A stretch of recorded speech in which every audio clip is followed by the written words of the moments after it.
2022 has come to an end, so Happy New Year to all of you. Wishing you a fantastic start to 2023, another year of craziness and fun games that we're going to be playing. I thought I would share with you what my favorite games that I played in 2020 were.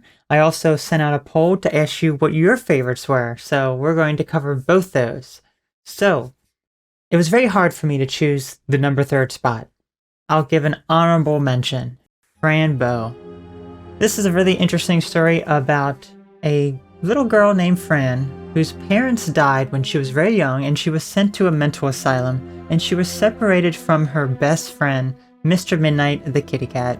So she's pretty much on a search for him, trying to find out where he went, and it really takes you on a magical journey.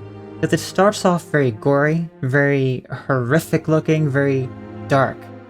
But then it ends up becoming much more of like a fairy tale. And we cannot forget the Fauci demon! Ha ha ha, yes! All doors are closed, you are a prisoner of my game. Ha ha ha, Phil. Oh no, so Dr. Phil... And nobody will help you escape! Dr. Phil and Fauci know each other. That is the tour... Okay, we don't know exactly what led to Phil coming in here, but it seems to be that Dr. Fauci the demon has traumatized Dr. Phil because he had the name Doctor before his name, you know? Doctor is his first name, his last name is Phil. And Dr. Fauci's like, no, I'm the only real doctor. Goodness. So number 3 goes to Tail Concerto. So this is the story of Waffle, the police dog who has to stop the crimes being committed by the Black Cats gang. The cat people, primarily the Black Cats gang, is pretty much trying to collect these crystals so that they can actually resurrect the Iron Giant. It is a cute little fun game. It really is. I really enjoyed it. The gameplay mechanics can be a little wonky at times, some of the movement and stuff like that, but it is a cute little fun game. I like the anime style cutscenes that it had. I really enjoyed the full story of this game. They got drills! Look how cute they look though! But they have drills.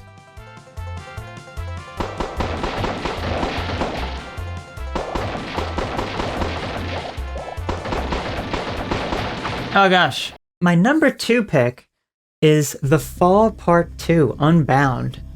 I played the first one, and I enjoyed that game, but I actually really liked the second one. Why? I felt as though there was more story involved. I liked the aspect of the variety of playable characters that we had. So if you started off as Arid, she was essentially recycled, and she has to try to get her body back. And she ends up trying to connect with all these different hosts, such as the butler. It was mostly a lot of puzzle elements involved with him, trying to figure out how to interact with certain things, how in order to break the butler from his routine. And then you had the One, which was, there was a lot of fighting involved with the One. He was very much in denial that he was a part of the many, but he was had his own unique personality. And then there was also the Companion, which was a sex robot that you also had to kind of make her see the reality of things, of what was actually going on, because she also was in heavy denial. So, and it's such a really interesting game, and I really liked the story. Anything you need help with? Do I look burdened to you? Not physically. Analyze me, and you'll be the one who needs help. That's rude.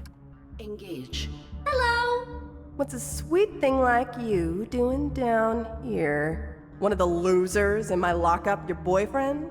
No, none of... Shut up. I'm busy. Ma'am, that was a very weird conversation that we just had. Let's make sure that we never have it again. And number 1, my absolute favorite game that I played was actually probably one of the longest running ones, and that is Valkyrie Profile for the PlayStation 1. The story follows a girl named Lenneth, and she is a Valkyrie that has been awoken by Odin and Freya in order to fight the war, the Ragnarok. And, you know, she has to summon these dead warriors known as Einherjar, and there are a variety of different ones throughout the game. And what I really liked is that it explored each of the Einherjar, each of the people who had to die in order for her to recruit them. and you got to see a little bit of their life, their stories. Some of them were pretty sad. Now, the one thing that I wasn't the biggest fan of is this is an RPG game, so you have turn-based combat, essentially. However, the problem is that in the actual dungeons, there is some platforming. The reason why that's the problem is because I don't really feel as though this is a platforming game. There is some wonkiness with some of the platforming, and I struggled with some of the areas getting through them, trying to even get through a certain area, or even worse, trying to get back out of the dungeon, because once you get to the end of the dungeon and you defeat the boss, a lot of times you have to navigate your way all the way back out. So if you had a struggle getting into the dungeon, you're going to have a struggle getting back out of the dungeon. But overall, I really enjoyed it. I really liked the music in it as well. It was fantastic. So that is my #1 pick of 2022. Uh-oh. He's doing his great magic. Uh-oh. That does not look good.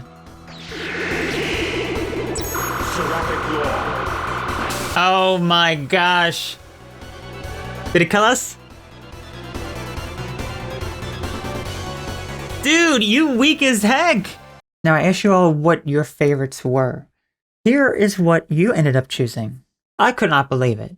I could not believe it because there was such a wide array of votes that 6 games tied for second place. Well, second and third place, you could call it. So what I had to do was then just randomly select them from a random generator and see what we ended up getting, because there were, I guess, so many great games that people had such a wide array of what they liked. So #3 came to Barney's hide and seek game. Hold up. People actually voted for this, and it was tied with games like Frambo, Galarians, Tail Concerto, Tekken 2. Okay. Why? Who voted for this? I know that this was a joke, but still. Guess what, guys? This came in 3rd, so. Barney's hide and seek game where you play as Barney and you hug stuff and you get presents and everything. Yeah, that's pretend like this does not exist. Remember, I love you. I love you and I love to boost you! I love to boost you! The more boosters you have, the more my love can penetrate your soul! Yes, see you soon at the doctor's office! Your second favorite game played was Gex. I played the 3DO version, which had a bit more stuff than some of the other versions, even though it was a bit slower, a bit clunkier and everything. Now, this personally really isn't my favorite Gex game probably because I never played it when I was younger. I always played the second and the third one, primarily the third game for the PlayStation 1. That was the one that I really liked. But this was really interesting going back to the very first one. It is the introduction to the series, and I'll be playing the others at some point, in the future, and it was interesting to kind of see where it all began. Working hard but not getting anywhere. Hey, where's James Fonda? That's what James Fonda's doing right now. She's working hard, but she's not getting anywhere. She isn't. And your favorite game played of 2022 was Twisted Metal 2. Yeah, this one beat the others by quite a bit. This was one of my favorite games, actually, back in the day. When I was younger, Twisted Metal 2 and Twisted Metal 4 were my top favorite Twisted Metal games in the entire series. And I had such a great time going back to Twisted Metal 2, playing that again, reliving those memories with each of the characters, because I don't think I really ever played as each of the characters last time, but it was a lot of fun, and it was so nice to see it, kind of, again, after so long. Sir, watch this. This is going to be so amazing. Sir, you ruined it! Can't believe you just killed that mime. How evil could you be to that poor old mime who did nothing to you? Come on, mime. Okay, look, check it out. Okay, you ready? I'm just going to kind of sit right here. Perfectly stationary. Dude, you did it again!